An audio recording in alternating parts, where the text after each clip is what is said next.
This guided tutorial walks you through solving a quadratic equation using the square root method.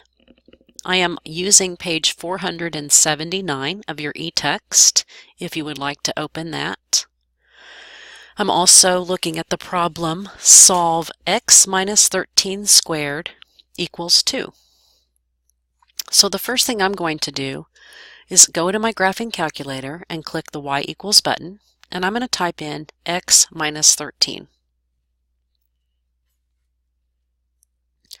Now I see that I have x minus 13 squared equals 2. And so I am going to take the square root of both sides of that. That's what the square root method indicates that I do. And if I take the square root of x minus 13 squared, I get x minus 13. But on the right-hand side, I get the square root of 2, but I get both the positive and the negative square root of 2, which means I actually have two solutions.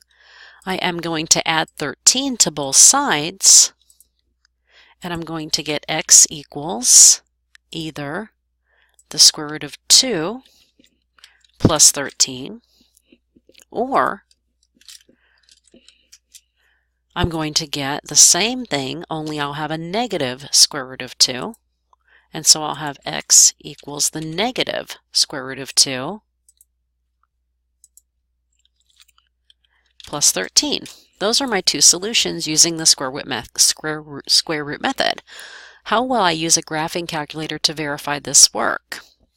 I'm going to use my table to look at what happens if I put these two x values in for x. I need to make sure that I actually get an output of 2. So let's hit second table, and I notice that it's putting a lot of values in. For instance, if it puts 1 in, you get 1 minus 13, which is negative 12 squared, and that's how they get the 144.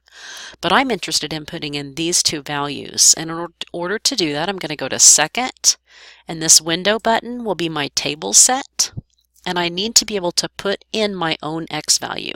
So instead of automatically putting them in that the calculator will, I will move this over to ask. And so I toggled down using my down arrow key and then my right arrow key, and I hit enter, and now ask is the selected choice.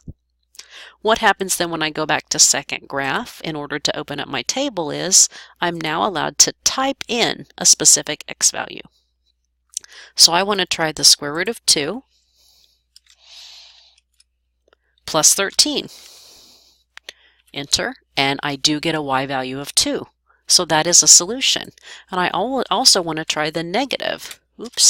Negative. I better use this button right here. Square root of 2 plus 13. Enter, and I get 2. So I have verified both of my solutions using the graphing calculator.